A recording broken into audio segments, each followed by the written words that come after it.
Hello, welcome back to JD Science Prep. Today we are discussing balancing chemical equations. This is part 2 in this mini series.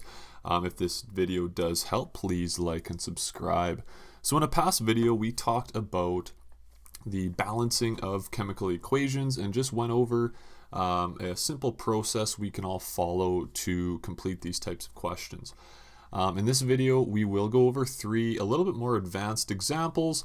And then we will talk about another strategy that we can use to balance these chemical equations. So if you look at number 1 here, we have silver nitrate reacting with potassium phosphate, resulting in silver phosphate and potassium nitrate. So one strategy that I like to use is if I see similar polyatomic ions on either side of the equation. So here we see nitrate is on both sides, and we also see phosphate is on both sides.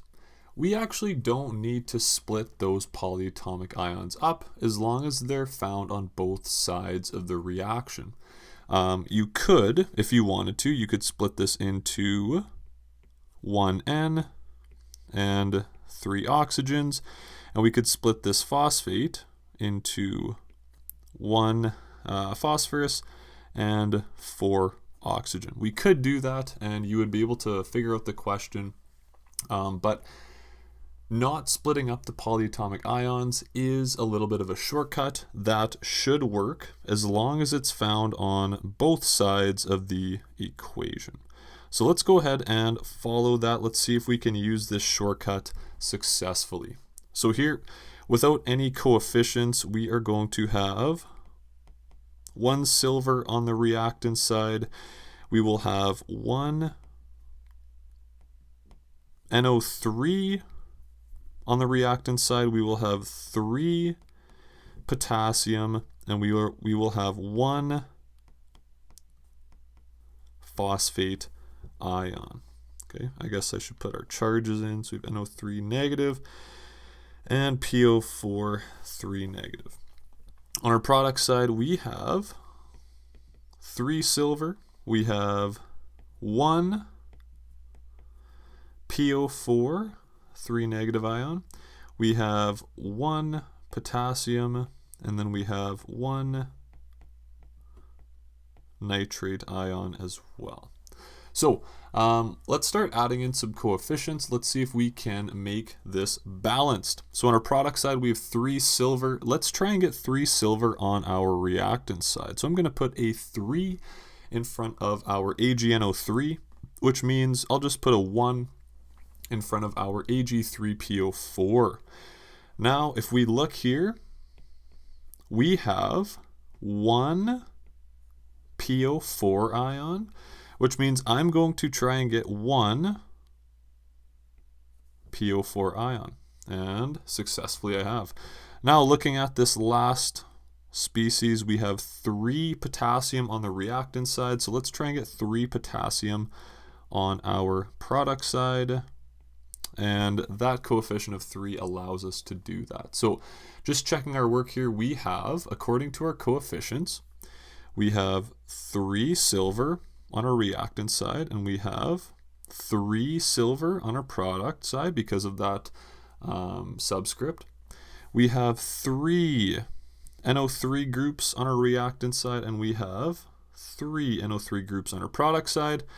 We have 3 potassiums on our reactant, and we have 3 potassium on our product, and we have 1 PO4 group on our reactant, and we have 1 PO4 group on our product. That question looks great. We have 3, 1, 1, 3.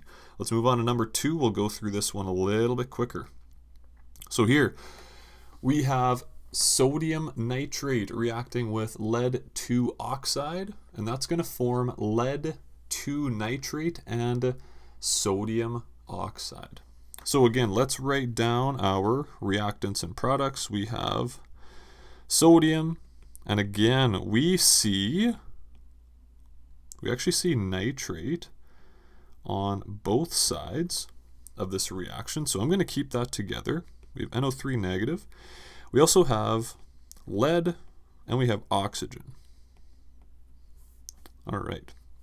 And on our product side, we should have the exact same thing. We do have sodium, we have NO3 negative, we have lead, and we also have oxygen. So without any coefficients, we have 1 sodium on our reactant side, we have 1 nitrate, we have 1 lead, and we have 1 oxygen. Let's take a look at our products. On our product side, we have 2 sodium because of this subscript right here. We have 2 nitrate groups because of this subscript right here. We have 1 lead and we have 1 oxygen. So let's see if we can go ahead and balance this. So I'm going to look right here first. And I know because of this subscript of 2, I made a little arrow before, I'll make it bigger.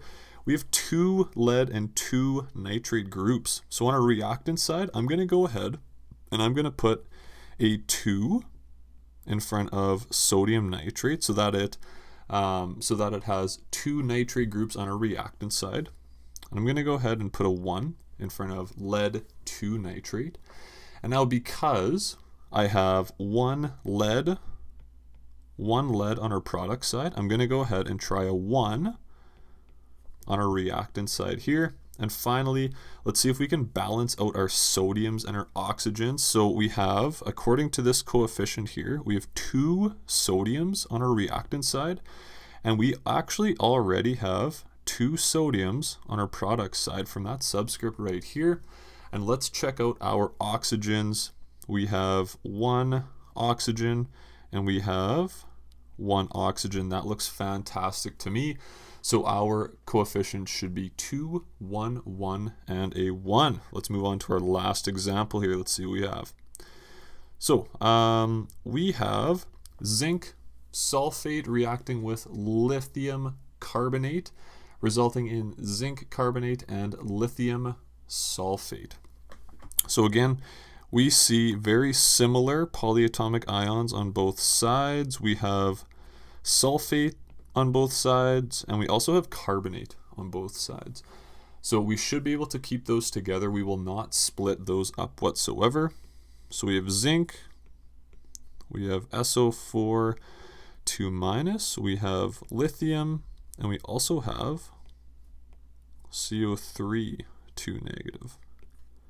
And on the product side, we have the exact same thing. So we'll write those down really quick. And then we'll get down to this. So without any coefficients, we have on the reactant side 1 zinc, 1 sulfate, 2 lithium, and 1 carbonate. And on the product side, we have 1 zinc, we have 1 sulfate, we have 2 lithium, and we have 1 carbonate. You know what, folks? This is looking very good to me because if we throw in all 1s, I have a hunch that we're going to be the exact same. Because if we look at our master list right now, zinc is good, sulfate is balanced, lithium is balanced, and carbonate is already balanced. So it is important because you will come across this the odd time where a reaction may already be balanced. So make sure to check before you start putting in coefficients, because if you start putting in coefficients, you are going to get lost very soon. All right, that is the video. If it has helped, please like and subscribe. Thank you very much.